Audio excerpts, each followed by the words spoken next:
Hey there, folks, and welcome to another edition of Northern Consultations. It's your friendly neighborhood soda here. This time, I'm with my buddy Dave. How you doing? I'm doing great, and I am happy to be on Northern Consultations again, and I'm excited that I have now been on an interview with both halves of a new team because of our guest. And who is that today? Yeah, it is none other than Adam the Razor Witt. Oh, hey, it's me. Excellent. Good to be here. How you doing? I'm doing great. We're all doing as well as we can. But, something like the Schmodown, having this around for what we're going through with the quarantine and everything like that, a lack of socializing, the fact how social the Schmodown is. I mean, I'm very lucky to have entered in that, and now I'm on your show, and I've been on other shows, and so they lock us away, but suddenly I come into this view right here, and I'm hanging out with all these good friends and stuff that are fairly recent friends. So this is such a great blessing in disguise, and also being able to watch Schmodown events and matches. That you have appointment television for something you're really passionate about, and they're cranking out the content. I mean, with what's going on and how depressed we could be and how alone we could feel, that's the Schmodown is providing quite the service. So for sure, Christian, he definitely hit the jackpot with a winning formula. Like, it could have gone south, but no, it worked. Well, and the worrisome thing too is, we had the big launch with season 7, and this is a very different season. I only came in season 6, but I really loved what was done, and really throwing down the gauntlet with Skybound and and then suddenly the whole thing shut down, and it's but what a rebound, huh?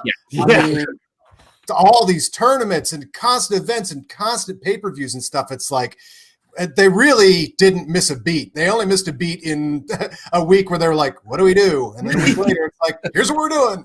Yeah, we kind of have to get off our ass now. Yeah, right? So, everybody created shows, too. What's that? How did you get involved? Oh, you said you started last year. Well, yes, we only came into the actual league last year, but I met Christian and Mark and Ken and the whole crew that put together the Schmo's Nose show way back when they were on a station called Toad Hop. And wow. Yeah, Toad Hop days. And we were the show, the movie guys, with me and Bart and Paul and Karen were the show before them. And we would often, because they had cameras for the first time, so we had done a show in Paul's garage where it was much more filmically shot, turn an angle on Paul, angle on me, wide shot, all that sort of stuff.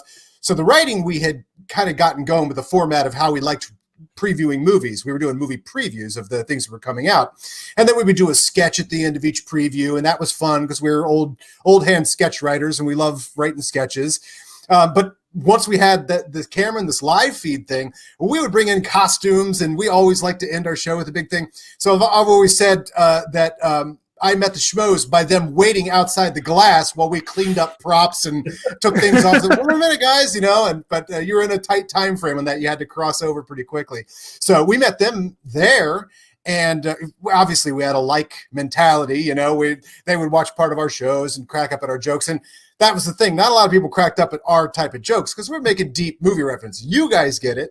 The Schmodown guys get it. But if you're just putting it out there as a podcast, you're like, nobody's really getting this great deep reference I made to Armageddon or Michael Bay perfume or whatever sketch we're doing, Yeah. So, but those guys got it. Michael Bay perfume. Try it. Try it. Try it. Something like that. We never had a sketch called Michael Bay perfume, but I'm spinning here. The wheels are always turning. So we met them there, and then and what's funny is I realized once we got into the Schmodown, Paul always sent out a newsletter. And then one day, Christian responds to the newsletter because he was still on our email list. And, hey, keep your email lists up, guys. You're still talking to some of those people are still going to respond. Christian said, he writes back and goes, I can't believe I haven't told you guys about this. You got to check out this thing we're doing. And so then we went to the studio. We started watching matches. And he's like, you guys should really compete. So, we came up with some characters and ran them by Christian. And then we were big. We were in the audience for a lot of that because that's just like classic entertainment for guys like Paul and I, And you're like, this is landing, you guys know because it lands with you guys too. Yeah. So, so then we created our characters and went in and started losing matches. Oh, I had no idea you guys were around essentially for that long in the studio era.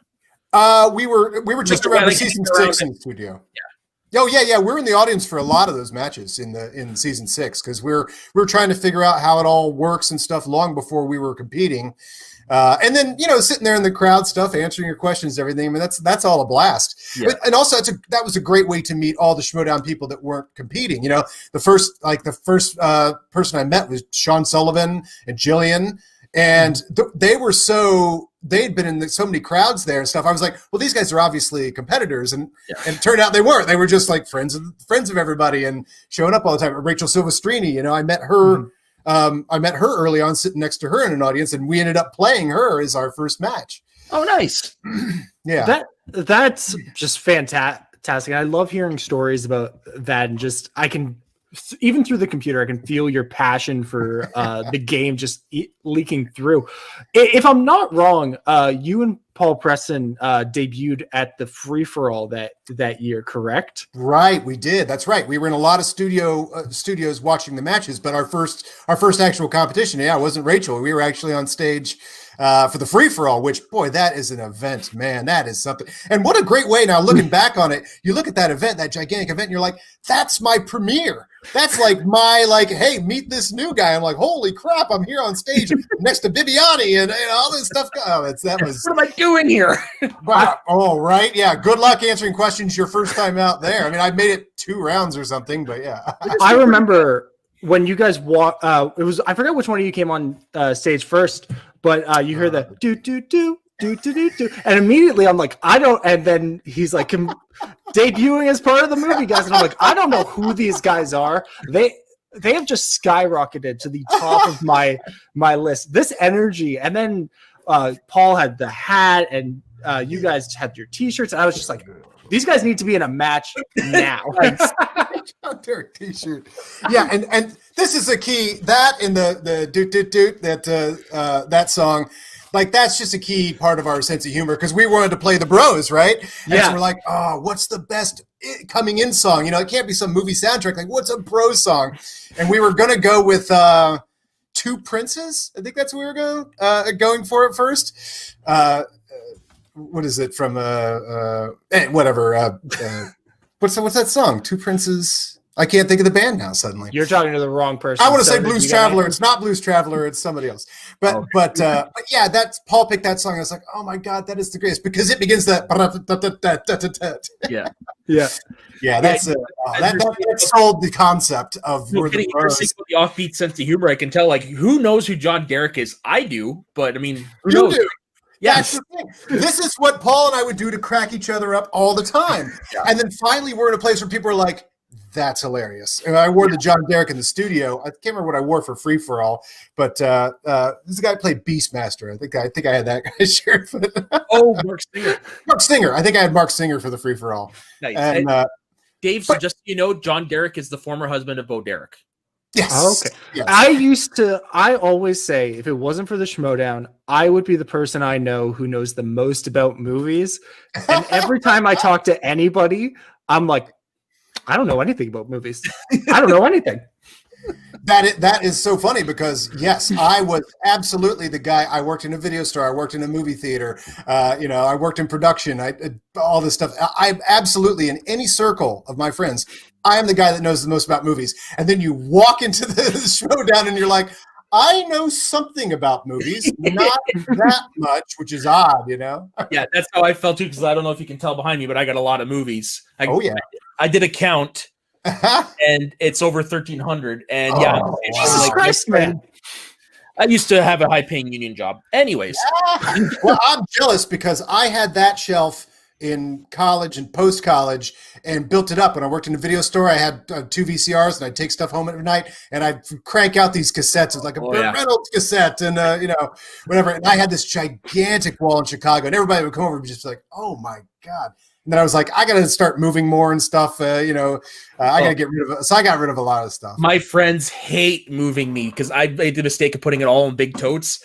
And every time they're hauling upstairs, just like, you son of a bitch. Oh, man. Yeah, you're going to lose some friends with that collection right there. But I do love the big video collection. Like I went over to Rachel Silverstein's house, and I don't have that big collection anymore. But she lives with a couple people, so I think it's all of their collection. But they have that giant wall like you have, and I'm like, oh, it's so heavenly. Because I work in a video store, and I just love. And someday when I have a house, one of the rooms will absolutely look like an old video store. All the walls, counter, everything, TV's going. Yeah, my fun room is going to look like an old video store because I adore walking into a video store. I like that. Do it anymore. If I ever get a house, what I'm going to do is I'm going to turn the basement into a home theater. Get like a couple like recliners and stuff, the projection screen. Yeah. Can't wait for that. Can't wait for that someday. But until then, we have streaming, which isn't nearly as fun as putting something in. Right? Perusing the selection, right? Like looking, what can I want? The selection that is just so great. And you know what? And the other thing, you're right. Perusing the selection, I do have a decent sized collection because you can't take that out of me. Like I got rid of a lot of stuff. I moved to California, and then slowly it started building again. But it's all in the closet now and not displayed and everything. But I really miss the perusing the shelves there. Yeah. No, I love it. Again, I would be the guy who had the biggest movie collection if I didn't get involved with Schmodown people. And now I'm like, I guess I don't own that many movies. But that's a wonderful thing. The fact that the scale, that the curve can be so blown out by meeting one group of people. Yeah. You're like, whoa. I mean, really, it's like everybody's video store dreams come together. Like if all the customers could be me in a video store, it would be the Schmodown, Exactly. And in the Schmodown, you start competing with Paul Preston last year on the Movie Guys. What is it like outside of Free For All, where you make your debut, to say we're going in there with the music and the attitude, and we're going to start answering some questions? What was that feeling like for you? Well, it felt like home because Paul and I met in the improv community in Chicago. We were both taking classes at Second City. And, again, a nice, great group. You're like, I like sketch comedy. I should go to Second City. And you're like, and these people really love sketch comedy, So, so Paul and I, we're old stage. We performed on stage a lot. Even when we did the Movie Guys, we did a year at the Second City in Los Angeles doing a live stage show, putting a whole live show together.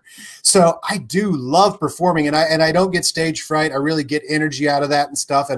And so it was just like being home and also like when Paul and I, Paul and me and Karen and Bart would write stage pieces for the Second City, you really want these stage pieces to pop off, and you would come out of a movie preview or review, and then you would go do some sketch, and you would immediately be in the sketch. So the little bits that we did for the bros, the movie bros, was fun. So we would really, everybody has an entrance and stuff, and so we knew that was some place where we could add some material. I mean, we wrote, all of our hype reels, our stuff we did on the green screen, before the match and stuff. We would write all that stuff, so that we would have like really good bits. Like when we played Bibiani and the Kid, like we wrote this whole thing about how I was suing them, and I brought up my briefcase, and that whole monologue and everything was written, and the type of shirts, that's a joke, So everything, we're just like, oh, where can we get little jokes into this whole thing?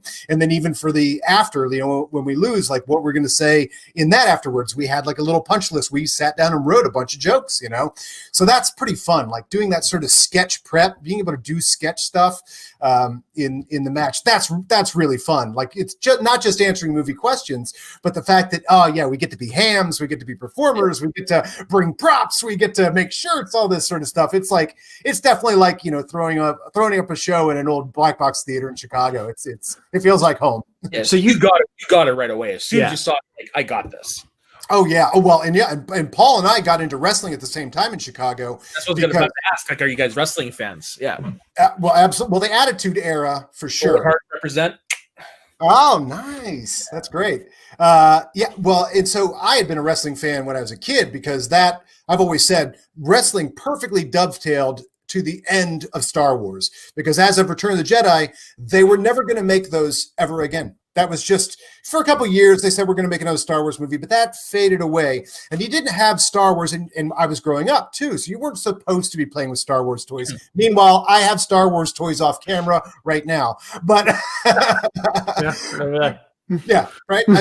They still make me happy. Yeah, but so. After that, it's like, well, now what? Star Wars is gone. Now what? Well, then that became wrestling. It also became like Transformers, G.I. Joe, like that, the cartoons that were spawned of the merchandising that Star Wars had done, became a thing too. But the wrestling thing, we really gravitated to that really. And we got into wrestling in my generation.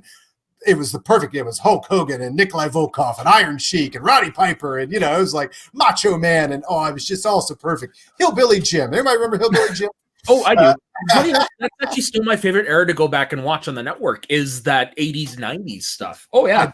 I did when I got the WWF channel for a while for some, event they were having. And I was like, well, what else is on here? I'm like, everything. Right. Saturday night's main event, because it was a big deal to stay up on Saturday night to watch Saturday Night Live. And then suddenly Saturday Night Live wasn't on and it was wrestling and it was Saturday night. You were like, oh my God, like heaven is real. I can only imagine what it was like to grow up during that era because I was born in 87, so I grew up with my dad telling me stories about it, right? Yeah. Oh, yeah. Well, that's what's funny is I got into wrestling and my dad goes, it got me for Christmas, got me a book of wrestling, the history of wrestling. And I was like, the first 40 pages, I'm like, what the hell are these people? It's all the 50s wrestlers. Oh, so yeah. I didn't even realize that this has been a thing for a long time. So, so my dad did the same thing, but with like a different era. He'd be like, oh, Hulk Hogan, he's no, I don't know, Greg the Butcher or whoever, the Hangman or whoever they had back then, Well, my dad, he's 70, so he was actually old enough to see Andre the Giant before he became Andre the Giant. So he always tells me stories about him when he was Jean Frere, which is French for the friendly giant and stuff. And he always told the story how he saw him one time grab Don Leo Jonathan, who was like 6'10", by the scruff of his hair and lift him up onto the apron. That's amazing. Yeah. Well, and so Paul and I, we met in Chicago. We're into it for sketch comedy, and we figured out we loved movies too. I went to a sketch show that he was doing, and he made a Harrison Ford joke that nobody got except me. So there's this whole crowd, 60 people, and then just had to make sure. Whoever that guy is, who I don't know yet, I'm going to make sure he knows that I got that Harrison Ford reference. That's awesome. That's a great way to be friends. I think his character was named, his name was 3 different names that Harrison Ford had in various movies or whatever. And I was like, I get that. So after the show, I went up to him and I go, just so you know, that was me laughing. I did get those Harrison Ford references. But, that's how guys like us meet. You're like, oh, you got that reference. Well, then you probably get this reference. Hey, have you seen? And then you're off and running, But wrestling got super popular, the Attitude Era, and I'd been out of wrestling for a long time. But I lived with a guy who'd followed it, who continued to follow it. And so then the Attitude Era, my goodness, you just couldn't ask for better storylines, plot lines, characters, everybody. I mean, The Rock and Stone Cold Steve Austin and The Undertaker and all that stuff. It was just so stacked. So we really got into wrestling then, and I subsequently have gotten out of it. But when this came up, and it's a combination of wrestling and movie trivia and sketches, I'm like, oh my God, we're born to be in this. When can I start? Yeah, no kidding. The first thing I saw was the very first Spectacular, and as soon as I saw what they're doing, it's like, ding, I get it. Right, I get it. Yes, I get what you guys are doing. Yeah, it's really cool. Yeah, I loved everything in terms of your sketches that you guys did. Even the matches you weren't a part of, where you were being the bouncer for Paul Preston's match against I forget who he was playing at the time. You're like, not you, not you. Not you. Yeah. Yeah. Who'd be playing that match? Was that Bateman? It was either Bateman or Del Rio. I don't remember. Yeah, Bateman or Del Rio. Yeah, and all of the, for Paul's, monologue and hype reels and stuff like that, I've helped him write a bunch of bits over the years too. And so that's fun too, is like, I want to make sure make his appearance just as funny. And I get such a kick out of when the stuff he says gets a big laugh. I'm like, all right. That was mine. yeah, exactly. My favorite was, and you just don't know what people are going to really laugh at. Like Paul and I will work on a line for a long time to try and get maximum laughs. That might get kind of lost in the crowd or something. But the one when he made his first appearance as the new bro who had, and when he brought the blender up on stage and then blended that, and I was very proud of the timing of that. And I did the extension cord so it would be right by his desk, so it would be a very swift move. And this is the key, comic timing. It'd be a very swift move, so that Paul says, then Mark says, "Oh, I see you don't have a shaker anymore. You don't have protein drink anymore." He goes, "Oh no, I'm not doing shakes anymore." And so it'd be very quick that he puts that right up on the desk and he goes, "I'm doing smoothies, you know." Yeah. And then he hits that, and we had the ice in it, and it made that big grinding sound that went on for like too long, and that laughed. Like a 30-second laugh the whole time. I was like, I love that so much because I was like, the key is it's got to be right by his foot, and then he pulls it right up and then hits it right after that line. And yeah, all that stuff. I love all that producing comedy stuff. So because you guys are no longer aren't on the same team or faction anymore, but do you guys still help each other when you have your virtual matches, or? More so now. I mean, I'd let him and Tom. I didn't really ask much about that, and I was doing I did the Star Wars thing. Mm-hmm. So yeah, he and I didn't write as many bits. I mean, we would talk about him and stuff, but it wasn't as much as like sit down and write it and stuff like that. But we're doing more now. I've been talking to him about some upcoming bits we want to do and everything. And then of course we would get together and produce our specials that we do. The movie guys specials. So those things, we get together, and we just got together and wrote something else.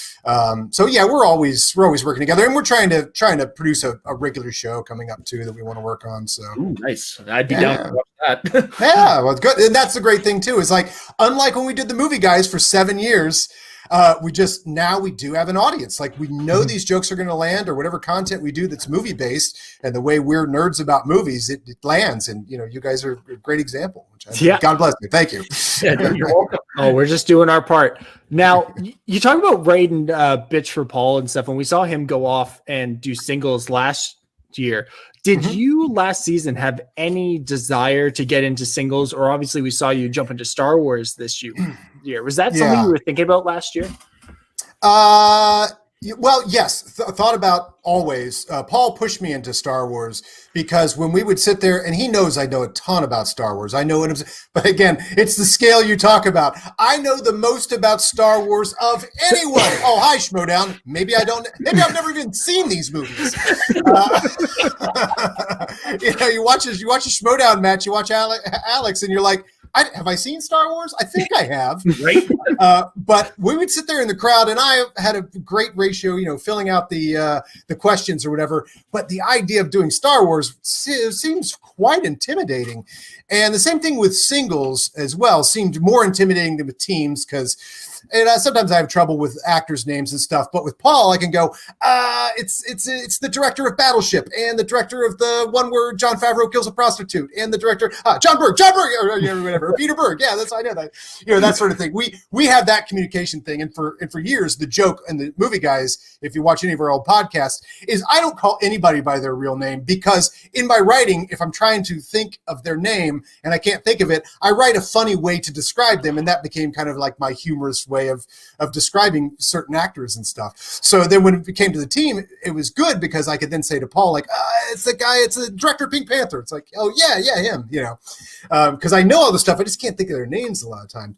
But I have to say, this season, after watching the singles this season, I have done so well in couch play, like extremely good in couch play. And I would never take anything away from Vinny or Drew, because I adore them, and they're getting so good. They're going to be such spoilers next season. Oh, I can't believe it. And I just love the dungeon. And so I didn't push to be, Kaiser asked me, he goes, what do you think? I want to put, Vinny and Drew in singles. And I was like, go for it. And he goes, well, because I just want, if you want to do it, I know you just did Star Wars, so you got some exposure, which was really, I'd gotten a lot of good exposure from Star Wars and a lot of good talk and stuff. And I did want to see Vinny and Drew, but I got to say, next season, I wouldn't again, if it was up to Vinny and Drew doing it or me doing it, I would still give it to them. But I think I'd be pretty good in singles. I really won a lot of couch matches this year. Well, that's pretty fun. It's just the thing is trying to remember the names. Right. That's the thing. And I'll lose something each match. I'll lose one because I know the answer, but I can't think of the name, Yeah. I love so much hearing the way you talking about, I have a funny way to describe something, because that's the only way for like 4 seasons of Game of Thrones. I didn't know anybody's name. And I was like, that's the short Stark girl. And then there's the red Stark girl. And that's all I did. And then around season 5, Battle Axe guy. We refer to Jorah as Sir Friendzone. This is your friend zone? Sir Friendzone. But I love knowing that I'm not alone, and I do that even when I'm writing stuff as well. I'm like, and the guy from that thing, what was that? I love hearing that. Something I wanted to ask you about is Kaiser's talked on a lot of different shows about you being kind of like an assistant coach to the dungeon, and we even saw you step in. Well, I don't know if it was you or Adam Kaiser. I'm not sure. It's Kaiser's cousin from Syracuse, but we look a lot alike. Gosh, we look a lot alike. Uncanny. So I understand, and his name's Adam too, which that's a lot of confusion. So I mean, luckily we're not in the same room all the time, but yeah. Mm-hmm. Yeah. So can you talk a little bit, without like going into trade secrets, obviously, about what that role has been like? Because I think there's been a little bit of confusion as what you do as like a unofficial assistant coach. Yeah, and there are no trade secrets. We all just pretend there are, and I like to make fun of that too. So, but but by the way, before we move on, I remembered one movie I couldn't remember the name of for years, and I always called it. It's the End of Watch. The movie End of Watch. Yeah. I couldn't remember the name of End of Watch. And from the Movie Guys show where we talked about End of Watch, I've always called that movie GoPro Cops. And recently there was a match where the answer was End of Watch. And I was so proud because I was like, okay, I didn't write GoPro Cops. I'm okay. I'm starting to figure it out. That would have got a huge laugh, I bet you. GoPro Cops, yeah. Well, that was really fun because I was. I'm glad you like that. See, this is what I love about this Schmodown and Schmodown fans. You get that joke. I love it. And then, so the other one I'll tell you. I need a second. In common now, we both broken Dave. The other one, and you'll agree. You'll all agree with this. That the better name for this movie, the one with Guy Pearce in space. Lockout, right? Yeah. It's called Lockout. What a terrible name for a movie that easily should be called Space Jail. Yeah, you're not wrong. That movie should be called Space Jail. Come on, I've called that Space Jail forever. Lockout. That's it. That reads like a boardroom full of people that want to go home going, I don't know if we call it Lockout. Is that okay with you guys? I try so hard to stay professional on this show, but I can't right now. GoPro Cops and Lockout sounds like a boardroom are maybe the funniest things I've heard all day. And I had a serious conversation about Danny DeVito being the Thing. I don't even know. You're having a great day. It's midnight here. I'm having a fantastic day. Oh, that's right. It's a different time up where you guys live. Yeah, well, I'm on your side. He's over in the east.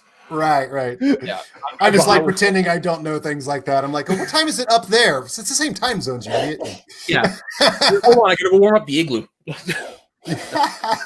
Yeah, right. Exactly. So in terms of managing, I came into this thing and I didn't think much about that side of it at all. That's something, kind of had to start learning. And managers up until this season were kind of a superficial, they're just another character, They're not like a whole lot of, I know Kaiser's always done training and he and Smets have a very strong training regimen. Yeah. And other people will talk about their training and stuff. Kalinowski will talk about that when she was a manager. What's that? Emma Fife was good for that when she was a manager. Right. Yeah, exactly. So there has been training and that sort of thing, but also the characters there for bits, Yeah. Mm-hmm. But so when I came into the dungeon, I knew they had this strong training regimen, and they did. Like before my matches, I would go in and I would do a Zoom call, and there would be Kaiser, Smets, Drew, Parker, all quizzing me on Star Wars, which is amazing, And also, during COVID, you're like, hey, I got to hang out with those guys for 2 hours. That was pretty cool. Zip and everybody. I've become such good friends with all of them. I mean, I ended up in the right faction. I got to tell you. Oh, nice. Oh, yeah. What I used to say, is they end up in the right faction. Well, you know what? I think everybody ended up in the right faction. Like everybody, like I want to play with Paul still. I'd love to be a teammate with Paul. But you know what? Paul's mannerisms and style and the way he's snarky and stuff, it fits right in with the Den. I mean, it's like, oh, those are very Den people. These are very dungeon people. The dungeons, the guys that sit in the back of the classroom and throw spit wads. And hey, yeah, that's Kaiser. We love the dungeon up here. We've had we've had Smets and Parker and Kaiser and Zipper all on the show before, and we got to say we are dungeon strong up here in the Great White North. Good. I just don't see any other faction to truly love. I mean, I just think that the arrangement of personalities in the dungeon, it's as if the draft wasn't done, one at a time. It's as if, pick your 6 favorites. I just feel like the dungeon would have turned out that way anyway, without going in the order of the thing. But anyway, getting back to managing, that was really fun because I'd been a part of those training sessions. And, Paul and I had trained together for our matches, and we had a certain way of doing it. But once it became a Zoom thing, as opposed to sort of a texting, Paul and I would text back and forth mostly, and we wouldn't do like big sessions. Although I have now started doing sessions and bringing Paul into those too when I'm doing with other people, because, you want to bounce things off, and Paul knows this and Zip knows this, this sort of thing, learn from each other. But the really fun thing is Vinny, I was in a lot of training sessions prior to Drew's match, but Vinny was one where Kaiser had to take off. He had to work in Vegas. And so the actual training of Vinny, I think Kaiser was in a few of those sessions, but I got to lead a few of those. And then I knew that I was going to be coaching him on the day. So the last couple days before that, Vinny and I did our own sessions, a lot of text sessions and stuff like that. And I really enjoy my method of getting people to remember movies. And I call it the video store method, which is, the conversations you would have in a video store when you have those with people, but then as opposed to the video store where you move on to the next thing. Oh, Kevin Bacon was in this movie with this guy and this guy, and whatever, you get to was in a movie with Kevin Bacon. Well, you just take that, but as you're training, you go, wait, what are those movies again? Well, who else was in those movies? Wait, what year did that come out? Well, what an Oscar that year? So an Oscar was won in the year, I would go down these roads with Vinny, and they were really fun, and he really praised me on getting him up to speed. And then an 0-4 competitor got to go into that match and actually get a win and watch him get a win. And that was a buzz. That was really cool to watch him. And I've seen a couple times this year with Winston being beside himself and watching one of his competitors win.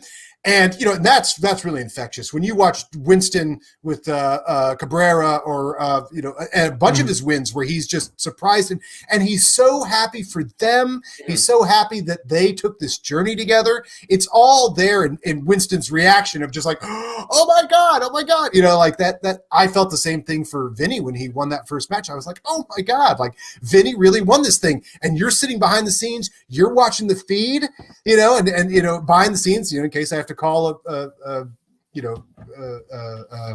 objection. What do we call it? Challenge. Objection. Overruled. Challenge. But that's made. I'll allow it. But yeah, sitting behind the scenes and like, oh my God, this is the, oh my God, Vinny's up, he's up all night. Oh, is he going to get this? That I'm just doing the whole like proud papa behind, pacing the up and down the basketball court, like watching the whole thing happen. That was a real buzz. That was really cool. And it felt like a vindication of something that I had added to the learning process too. It was really cool. So did you catch a bug then? Like say your playing days are over, did it make you think maybe I want to be a manager? Well, Christian asked me that after the match, and I didn't have a well-prepared answer, partially because I was trying to stay in character, even though Christian was like, "Can you just drop the character and talk?" I can tell that now when I watch it back. I'm like, oh, yeah, I think I'm like going to stay in character the whole time, and Christian's going to let that happen. I'm like, what? I should have broken character immediately like Winston does. But the proper answer is I would love to manage again. I love to train people, and I love to continue to enhance my method of training people and seeing how that works out. I love seeing people grow, like the way Drew has grown so much in her trivia knowledge and her character and personality and everything. Is like, I get really proud, but it would be an absolute waste of my brain to not let me compete, because then I just continued to hit a streak on the couch where I'm like, I am beating a lot of people in singles. So yeah, I think it would be a waste of my trivia brain. And I do really, really enjoy that moment. That has a freedom that managing doesn't. You're just trying to consider something else. But both of them allow for bits and pieces and little skits and stuff. So I do like that. But it would be a waste of my brain. I mean, I think I'm I think I'm hoping what Zip and I do in the teams tournament is going to be something special. So Dave's favorite competitor. Zip is my favorite competitor. I've made that very clear. Right? On this show, and I told him that when I interviewed him earlier this year, and like, there's a lot to love. Honestly, great. This interview is just, usually I don't do this until after the show. This is one of my favorite shows I've ever been. Even though my internet's terrible, I'm loving every minute of this. I love it. Great. I love it. Thank you so much. That means so much. Like that I am entertaining to people. That wasn't always, you have to have some self-confidence to continue trying to be entertaining like me, but to have an actual audience and hear that from you. Thank you so much. I'm going to laugh. I'm going to wake up tomorrow at 5 and I'm going to be like, GoPro Cops, this guy. I don't know if I'm going to watch you on screen again without laughing. This is fantastic. Yeah, I can't wait to tell the others that you broke Dave, because I think I might be the only other person to have done it on air. That's great. My me was because I was plugging where I'm at, and I'm on so many things. I'm like herpes. I'm everywhere, and him and Lou just lost it, and I had episode. So you've gone to the herpes well too many times, my friend. Too many times. It's not funny anymore. The subject is herpes. Yes. So we're running down do we have a list running down as the show goes on? Herpes, and light that up and then cross that off, right? Pretty much. Now I got to edit that in. Editor. I got to say, you bringing up a little bit ago, an 0-4 competitor. I guess I've never thought of you like that, because you were a guy who really impressed as part of the movie guys, especially with I think it was your second match against Shazam. I think you really showed through there. And then obviously with Star Wars this year, getting to see a whole different side view. But being 0-4, like, what would your first win mean to you? And how do you keep going after just not getting there? Well, I've always said, and that's part of the reason you prepare the bits, is because if you lose, you want to be memorable. And Schmodown's great for that, obviously. Mm-hmm. Nobody really cares what the record of any of these people are. It's great, the ones that are incredible winners and really nailing it. That is part of their personality that you love. But if Dan Murrell had a losing record, we all still love Dan Murrell, he's Dan Murrell, Same thing with John Roca. If John Roca were 0-12, would you care? Hey, no, favorite team, still Wildberries, and they were, they have a losing record forever. So, that was a key thing when Paul and I were coming up with our characters, when we were coming up with the bits, is we need to leave them laughing. No matter what happens. So yeah, the record doesn't matter. The first time after the first match when we lost, I was like, that's it. They're never going to let us play again. Even though I knew we had worked really hard on the comedy part of it, but just the fact that I was like, well, they're just not going to put people on who don't win. Who just whatever. But as soon as we came off stage, Christian was like, "Oh, that was great. That was great. I think you guys need to play so and so." He threw somebody out that he thought we should play. I'm like, "Oh, really? Oh, okay." Because I was just like, "Oh, that was fun. We had our time."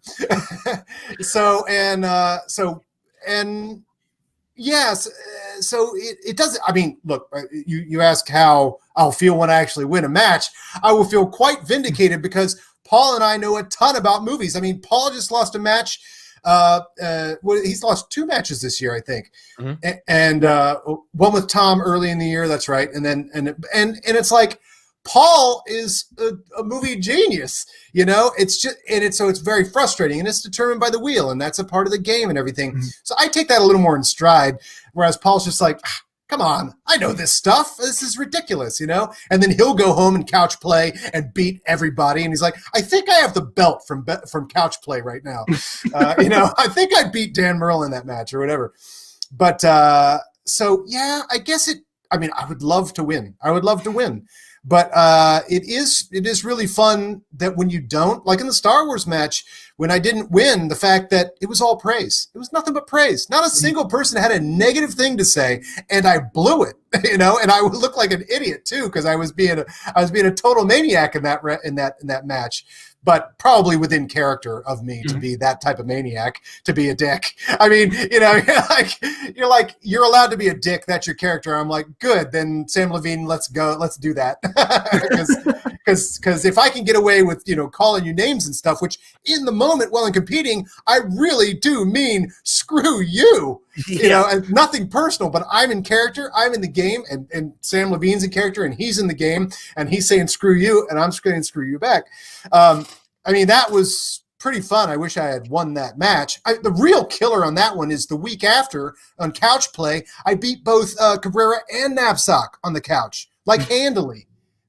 Anyway, but that's the thing, that's the game we play. That's the way it goes. Yeah, everybody wins Jeopardy on the couch, that sort of thing. So what match I just realized I would like to see? An exhibition match, the movie Trivia Schmodown Frat Edition, Wild Berries versus the Movie Guys. Oh yes, that would be fun. That would be a lot of fun. That'd be a lot of fun. Are the Wild Berries playing right now? No, they're broken. No. This year. Oh, that's right. They've got broken up in the draft, but they haven't done anything. Elliot did a little bit, but that's about it. Yeah. Oh, yeah, that'd make a great exhibition. Oh, my gosh, that'd be such a fun exhibition. And an exhibition on some goofy topic would be fun, too. Well, it's just like the frat edition, like frat movies or something. Oh, frat edition, that's what you said. Yeah, okay, something along those lines, like, Bad Boy Questions or questions or whatever, right? Oh, yeah, goofy 80s comedies. Yeah. It should be a goofy 80s comedies or just 80s comedies between me and Paul and the Wild Berries. 80s comedy. All right. We'll just throw that out there. I'm sure it'll make it through the lines. Book it. Christian, you're watching right now. I know you're watching. Thank you for tolerating all of my comedy. Now put together this match. Thank you. Yeah. You know what? I think if you tell him about GoPro cops, I think you can get whatever you want. I think GoPro cops. And all GoPro cops, exhibition match. You ever just sneak that in as an answer, man? I think Dave. I'll hear Dave's mind crack from over here. Hey, man. Well, I would just absolutely hope that someday I get to answer the correct answer, because I would, of course, put the correct one on my board, and I would say GoPro cops. Yeah. Here's hoping it comes up in the teams tournament, and I actually want to pivot there because from very early on in the season, we had been teased. I think it was even in your Star Wars match that it's like, and Zip and Witt, they're going to take teams by storm. Obviously, COVID happens and we're not able to do that. But looking down, we got a teams tournament. We know you and Zipper in it. The bracket's not out yet, but I'm excited to see who you'll get to play. Just talk to us a little bit about that team up, how it come together, and what you hope to accomplish. Well, they've announced the play-in matches, which we are one of them. Have you not heard this? That's right. Yeah. So we're playing the play-in match, which is great because that could get us an extra 3 points as opposed to everybody else if we, nail that one, or 3 or 4 points. I think it's 4 for a TKO or for a KO. Yeah, that's correct. In all the tournament stuff. We're playing the Witching Power, which is Haley Fouch and Perry Nemiroff. Yeah. Which is going to be hard, but what a cool team to play, right? And a nice team, too. I think I have all 4 of those characters. I think all 4 of you. I think I have a nice team as well. Hold on. Soda. I said, and they're a nice team as well. They are a nice team. Now, what were you saying? I was going to say, I think I have all 4 of those players in my fantasy league. Oh, right on. It's more of a comment for me.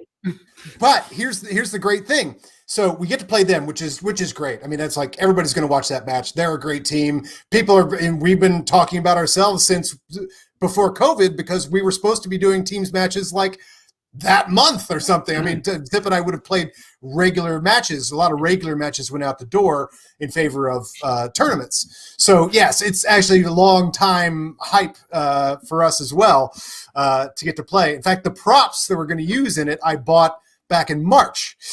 We're going to be a post-apocalyptic team. So you heard it here first, folks. But so I'm sorry, what was the question? No. So we're playing them, and then if we beat them, you know who we play? Because I assume this is either Christian hates us or this is how it works out. Because I think the lowest team on the bracket is like we have a not a winning record as a faction, and the biggest winning one is Finstock Exchange. So I think that's how they work that out. You know, you got it just like in basketball or whatever. The best team has to play the worst team. So we would be playing the Founding Fathers if we beat the Witching Power. That would be an exciting match. No pressure. No pressure felt, dude. That's going to be so much fun. Can you imagine the bits are going to be flying? Oh, it's going to be so much fun. I mean, so many people would play the Schmodown forever before they get to face either of those guys. And then in our COVID year, Zip and I mean, again, if we have to make it past 2 pretty handy competitors, but we have to beat the Witching Power. But if we do, and if we do, that's already going to be a good match. I think that the audience is going to love it.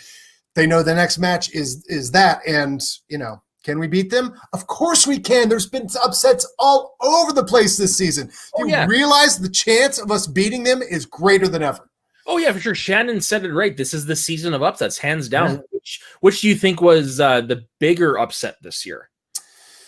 What's the biggest upset this year? Well, I mean, we've seen Paul and Zip. That's a pretty big. I mean, I know Zip's got a lot of knowledge, but Paul is no slouch. I mean, if things go slightly in a different way, or I mean, that's the wheel. That comes down to the wheel, you know.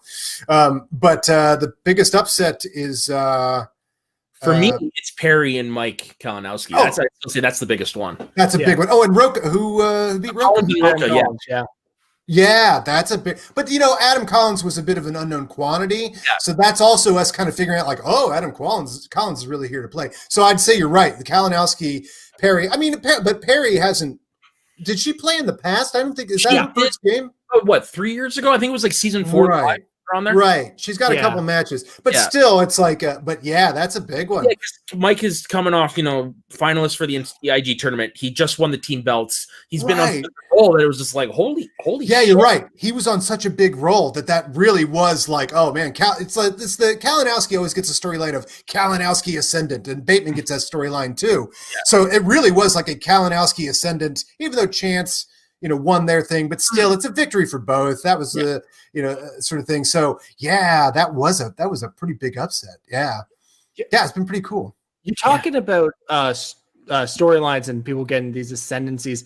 You're obviously a very creative guy. Harloff comes to you tomorrow and says, what do you want your storyline for the next season? You have complete carte blanche. What do you want? What would you love to see yourself get involved in? Oh, well, I think, I mean, a great storyline would be, now again, this is saying, you know, the ideal storyline, I can't control the fates here, but if Zip and I could meet Paul and Tom in this tournament, that would make a fun sort of like, I'm with this guy, screw you, Paul, sort of like back and forth, and that Paul and I could go at it in season 8 would be really fun if Paul and I could really go at it and then maybe reform as a team, that sort of thing. So I would like something where Paul and I butt heads in a hilarious way, and then end up back together. Yeah, I would actually would be really fun to watch. Well, thank you. You having trouble with the connection? Sorry. I'm looking at Dave and I'm like, what's going on there? I think somebody farted. Is that me or is that him? Yeah, don't worry about me. Don't you guys are having a great time. Don't you I'm just laughing about GoPro. forget about me. Yeah. Originally supposed to be done by Billy Idol for the movie. That would be a great Billy Idol song. He covered it years later. Yep. There's a Billy Idol cover of that song? It's on one of his greatest hits albums, yes. I don't think that's true. I think you're lying to us. Dude, I owned the album. Oh man, that's a great cover for I gotta hear that. Yeah. That's fantastic. Yeah. That is an absolutely perfect Billy Idol song. Oh, right. Like Look at that. the voice in the Simple Minds. Hold it, Dave. Yeah. Oh, that's great. That's awesome. That's incredible. I'm sorry, go back to the question. What was the there was a question on the table. I think it was already answered. Well, yeah, I was just saying that it's great storyline would be Paul and I going at it, I think would be you're right. That would be a fun storyline just because you guys know each other so well. You know what'll make each other crack, sort of thing. It'd be me and Zip going against him and Tom next season. I mean, assuming the draft goes however. I mean, there's so many unknowables in that. But if I could write an absolute plot line and have it lay out perfectly like that, that would be really fun. It'd be fun to meet Paul in this tournament, start some crap with him, do bits for days. Would it become a game of one-upsmanship between you two, do you think? Like to see who can make the other crack? Oh, for sure. Yes, absolutely. Yeah, it would be fun to be on opposite sides of the table with Paul and trying to make him crack up while playing myself in character and everything. Yeah. It would be fun. Yeah, he and I could go at it pretty good. I bet it'd be a lot of fun. Yeah, that would. I would hope that would happen in studio. I think that would make a better studio storyline than it would over this. Yeah, that's true. That's the other thing too. Is like the interaction thing. Boy, that really does. It takes some This takes some stagecraft out. Yeah. I mean, first of all, you can't even see what shirt I'm wearing. I wear these shirts for a bunch of these things, and it's so upsetting because I'm like, I put on a shirt. I had my Dolce Dauphine shirt for one appearance, and I realized halfway through, I'm like, they don't even realize I'm wearing this thing. Well, we're just happy that you shared it with us on camera. We got the exclusive here today. All you John Derek fans. They had to explain it to me. John Derek fans via Bo Derek. Did you know that there was a trading card series? Now, when I was a kid, they had trading cards for everything. They had the baseball cards. There was just so few mediums that you could put things in for kids. So there were like Superman trading cards and Jaws 2 and 3 trading cards, which is odd, right? Yeah, King Kong trading cards. I had Close Encounters of the Third Kind trading cards. Even that sounds oddball. Mm-hmm. But one of them was and I found this as an adult, but there was a store they had in Chicago with like all of these old trading cards. And one of the series of trading cards was called Here's Bo, and it was Bo Derek, but it was all stuff from Tarzan. What is that? What was that one called? Lord of the Jungle or whatever? Tarzan, Lord of the Apes. Lord of the Apes. The one with Bo Derek in it. And so they're all from that. But I got the packet of cards I got of that had John Derek director as a card for here you go, kids. Here's some trading cards at John Derek director. It's so ridiculous. Today it'll be worth about 25 cents. Right. Yeah, exactly. Dave, you look lost. I'm having so much fun on this episode. But like when I watch this back in the edit bay, I'm going to guess I understand myself like 20% of what we've talked about when I am not directly talking. And I love it. I'm just like, yes. I'm going to look that up later. I'll tell you what, guys, that card is somewhere. And if I go home and I find it, I'm going to send that card to you guys. You love it. Frame it right up. You talk about like potential storylines and stuff for next year, and if the draft works out the way it does, are you hoping to stay with Kaiser next year? Oh yeah.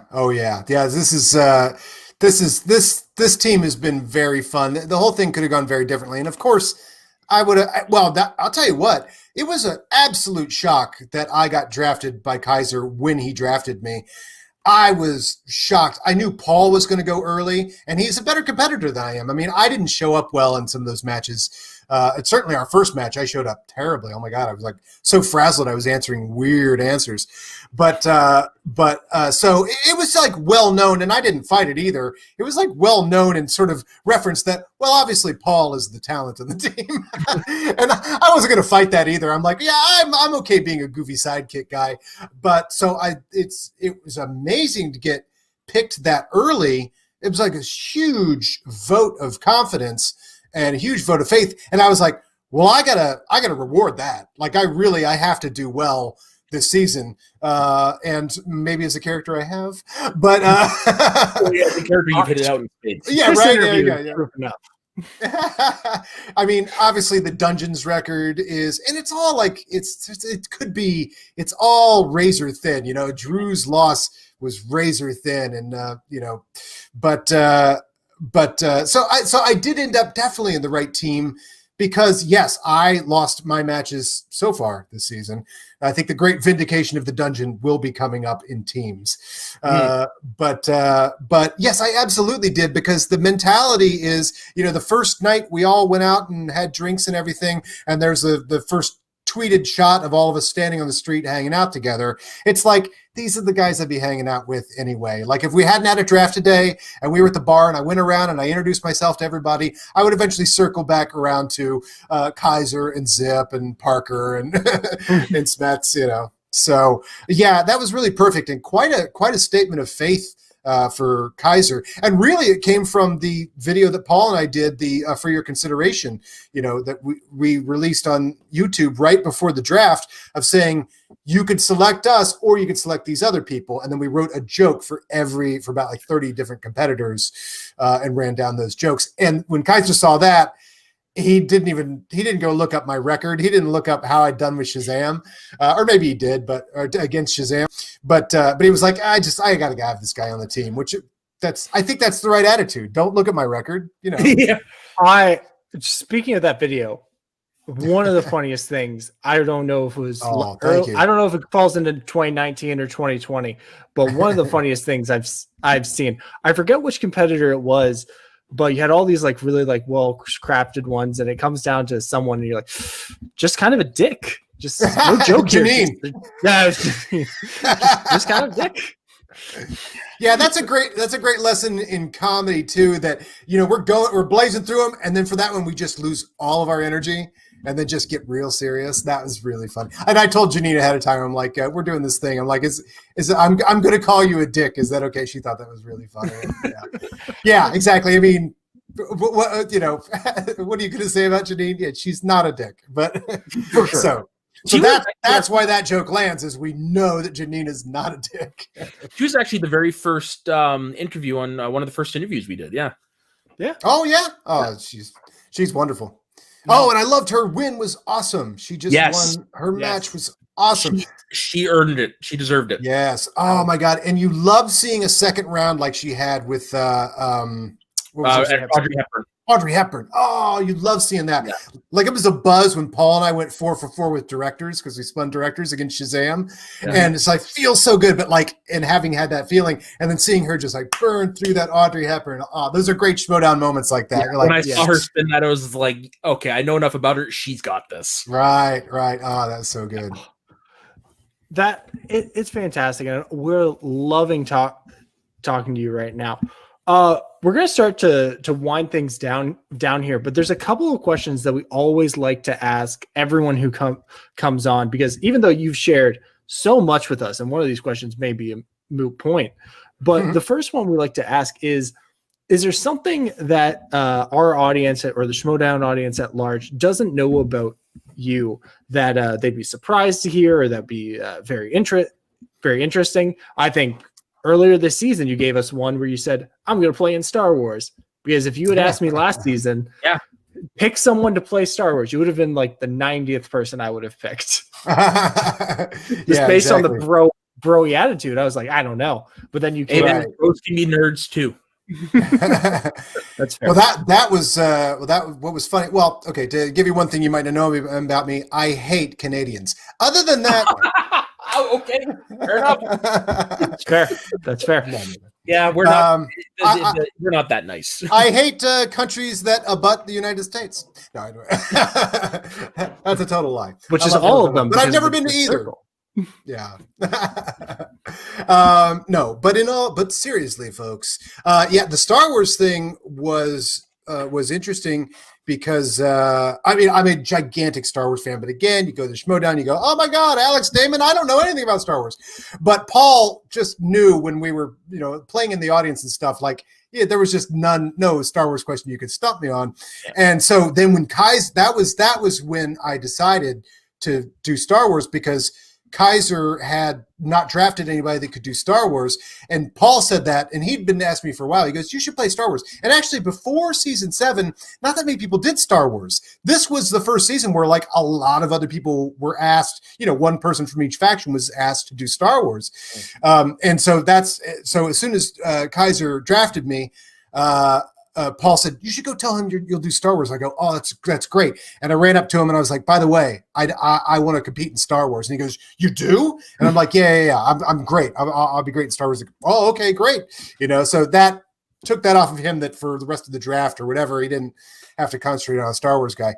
But, okay, what's one thing you might not know about me?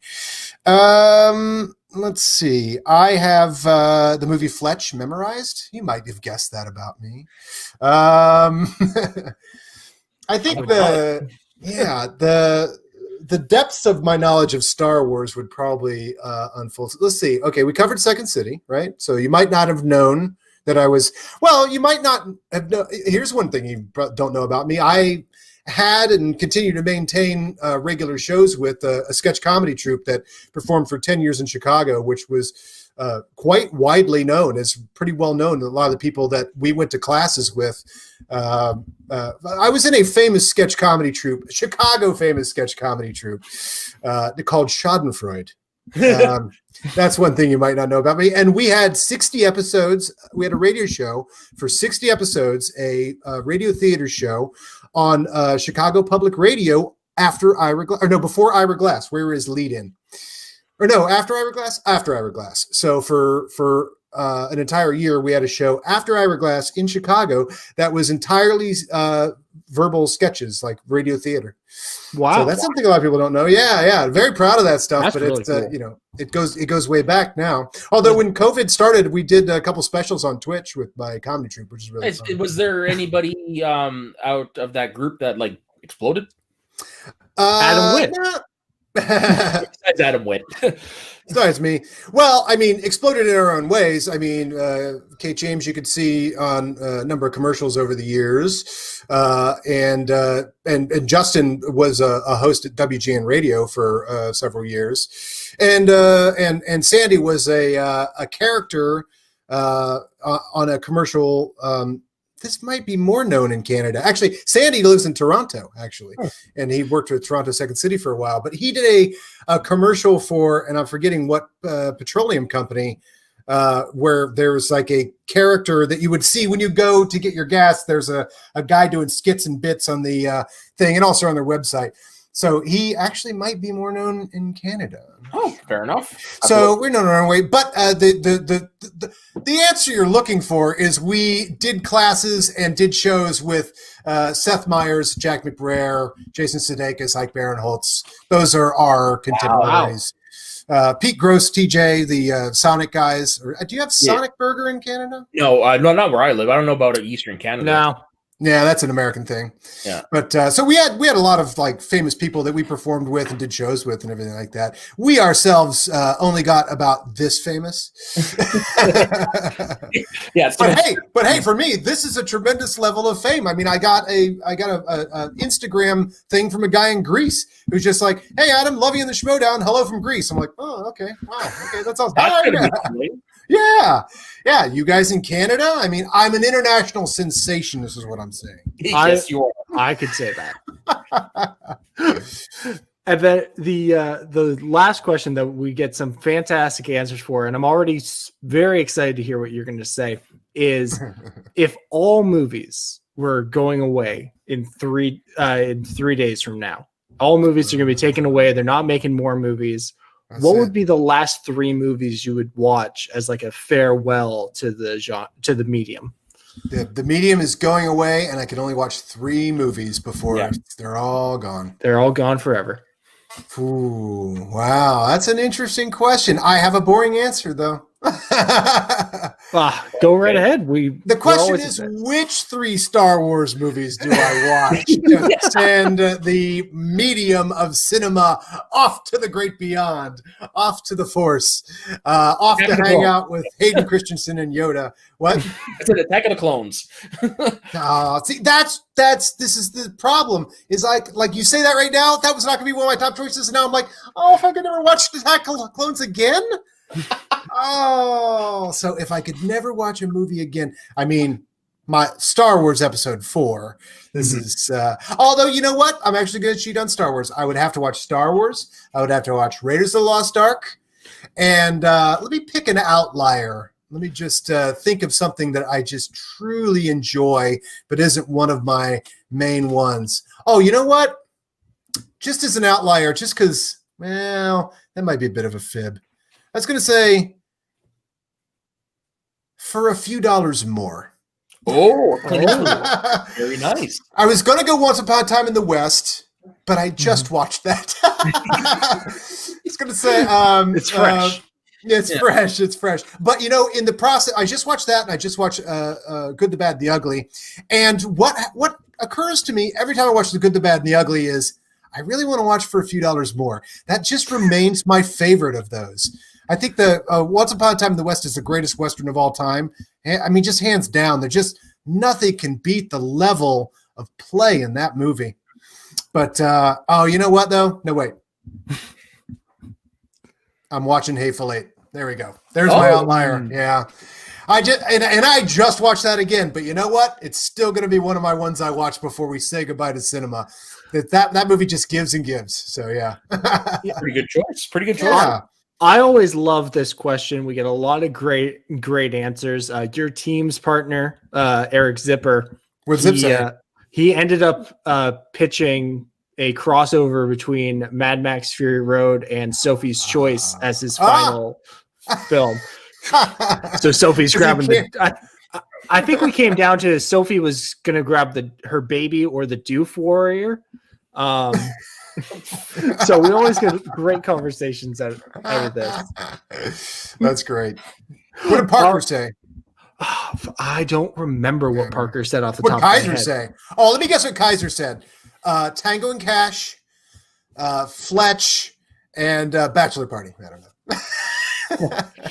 Honestly, that I need to start having a list in front of me. Definitely on us for what's the De Niro Charles Grodin movie? Oh, Midnight Run. Yeah, he was talking to us a lot about that movie. Yeah, I just introduced somebody to Midnight. I just introduced my roommate to Midnight Run the other night. I was like, "Have you ever seen this?" And she's like, "No." And I'm like, "Just watch the first 10 minutes and tell me if you want to watch the rest." And that was it. It's that movie. Nice. That's a perfect movie, isn't that? I don't think there's a hair out of place. There's a conversation I have a lot with people. Perfect movie, not a hair out of place. What movies have that for you? Not a hair out of place. Yeah, Midnight Run's one of them. Yeah. Princess Bride, easy. Princess Bride, not a hair out of place. Yeah. For me, Rocky for me. Rocky 3. Not a hair out of place. No, Rocky for me, the first one. Oh, Rocky for me. I was like, I think there's some hairs out of place in that, but they're not on Mr. T's head. Yeah. No, for me, it's the first Rocky. Rocky. Yeah, isn't that something when a movie like Rocky, which doesn't know what it's doing in a weird way, it meanders into this perfection through sheer will of being what it is. That's the only reason that Rocky succeeds. There is no choice in Rocky that is logical or that you would, in retrospect, having seen it, you would not suggest that it makes any of those choices. You would not suggest that he loses at the end. You would not suggest these awkward, quiet, weird moments between him and Adrian. That's there's a magic to certain movies that have put themselves into existence by sheer will of wanting to be a movie, And that's how the story of the movie got made, is Stallone did it in sheer will. So yeah, that's a perfect analogy. Yeah, that's something. Yeah. So that pretty much brings us to the end of our time there. Thank you very much for joining us, Adam. This was I'm with him. This was one of my favorite. This is probably my favorite one. I can't tell you how much that means to me, because it just to have an audience, to have you guys be actually appreciative of the dumb crap I'm doing here, the dumb stories I'm telling. You know, We're Canadian. We're not that bright. No, I'm kidding. Sorry, Dave. I edit this show, Soda. I will cut you out. No. Yeah, that's true. It's just be funny. The whole thing happens. There's just a black box up there. Like, hey, wait a second. I don't know. Something must have went wrong in the computer. I don't know. The good connection just kind of disappeared. Yeah. I'm glad you guys had a good time. I had a good time talking to you guys too. Just thanks for watching and everything. Oh, of course, and we're definitely looking forward to more great content from you guys, and hopefully your new show with Paul and all that stuff. So, where can everybody find you? Well, you can find me on the movieguys.net, the Movie Guys Facebook, Twitter. I post a lot of stuff there and do a lot of projects with Paul. If people haven't seen, because we put a lot of work into it, and I'm very proud of it, and it's a Star Wars product, that we, if you subscribe to our podcast and go back a couple episodes, it's not a weekly podcast now. That's one of the things we want to get that back up to a weekly show. But we did when COVID hit and there was no sports and there was no movies, we decided to add a sports play-by-play to Star Wars. Oh, you guys haven't heard this? No. I have not heard this. I don't know how this on the YouTube content. So get ready to have a little bit of a party, because Paul and I like doing things all the way. So when we decide we want to do the For Your Consideration, we're like, how many people should we do? And I'm like, all of them. Let's do all the competitors. And we ended up at like 35 or so. But we were writing jokes. And then when we did the free-for-all 3.5 with this free-for-all, but with Star Wars action figures. Have you guys seen that? I have seen that. I loved that. The question is, well, what do we do? And I go, 40 competitors. And we're like, okay, we're doing this. Well, when it came to Star Wars, and we had the idea of, it'd be funny doing play-by-play for a movie. And so I'm obsessed with Star Wars. I'm like, let's do Star Wars. How? And the question is, how much do we do? All of it. And it is a complete radio broadcast, like a baseball broadcast, with the crowd in the background, the organ in the background. We throw to commercials. We come back from commercial. We do an entire play-by-play for the entire movie Star Wars. And you can listen to that on our podcast and sync it up with your own copy of Star Wars. However, don't tell anybody. On Vimeo, we did sync it up because certain people I know aren't adept at doing that sort of thing. And so if you go to the Movie Guys Vimeo, I assume it's still up. You can watch along with that. And yes, if you've enjoyed this conversation, if you enjoy the comedy that Paul and I do, oh boy, are you, and you like Star Wars, oh boy, are you in for a treat. Oh man, I can't wait to introduce my friends to that. If it wasn't 12:30, I would be watching that right now. I can't tell you how excited I am that you guys don't know about this and that you now get to discover it, because it keeps going. It's 2 hours of content. And be sure to call the Clones for Kids phone number, because there's a special surprise there.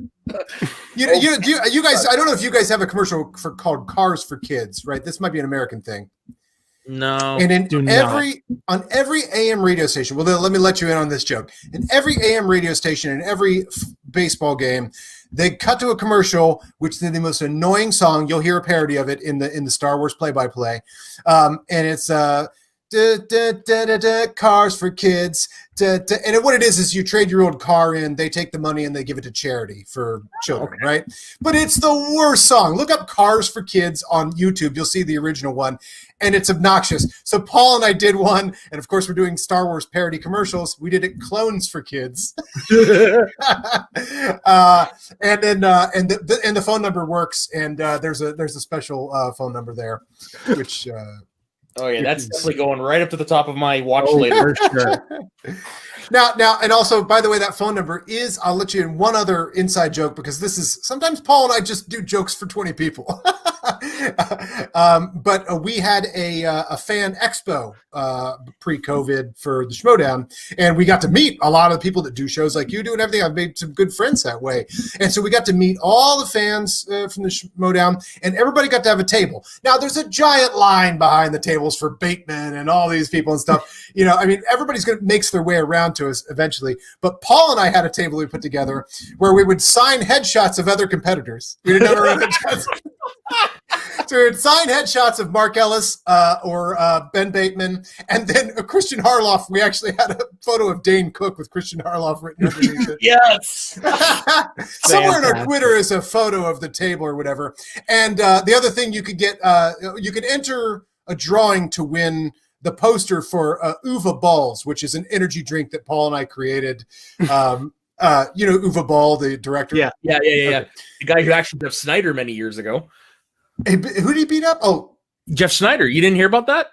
I don't know if I know that. Yeah. I knew he beat someone up. I didn't know it was Jeff Snyder. Yeah, Jeff Snyder. He went and did a press tour for some sort, and Uva Ball was like challenging critics to fights, and Snyder went in and got his ass kicked. Oh, wow. I did. Yeah. I knew that Uva Ball was beating some people up. Well, no wonder Jeff Snyder didn't laugh at that joke. No, I'm kidding. A few people knew that joke. But so my energy drink, if you look at the Shazam match or my other match, it's a little can that says Uva Balls on it. And we have it anyway. Made a poster. But the other thing we gave away was John Roca's phone number.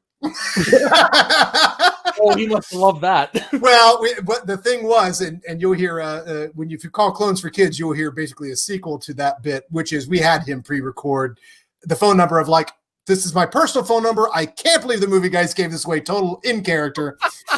So for Clones for Kids, that's the sequel. It's actually John Roca's phone number. He's like, I keep giving away my number. So yeah. That's amazing. Yeah. That is fan. Well, I'm so happy that I got to tell you guys that before we ended this conversation, because you have that to look forward to. Yeah, damn right. I'm off Wednesday, so I know what I'm doing. Have a party. Organize a watch party for that. We should probably. I mean, if we could get it on. We can't get it on Facebook. You know, like the synced up version. I would love to do a watch party, but you can't do that on Vimeo, and it's really just there for people that don't want to sync up their own from the podcast. Yeah, but, fair enough. Yeah. All right. Well, thank you very much, Adam, for joining us. Like, yeah, no, this was a hoot. This was a wonderful time. That's great. So, that's what I want to have is a hoot. Thank you. Yeah. I wanted to have a hoot, and we had a hoot. We definitely had a hoot and more. A hoot. And so with that, thank you for joining us in Northern Consultations, and we will see you guys later. I bid you a fondue. Goodbye. Goodbye.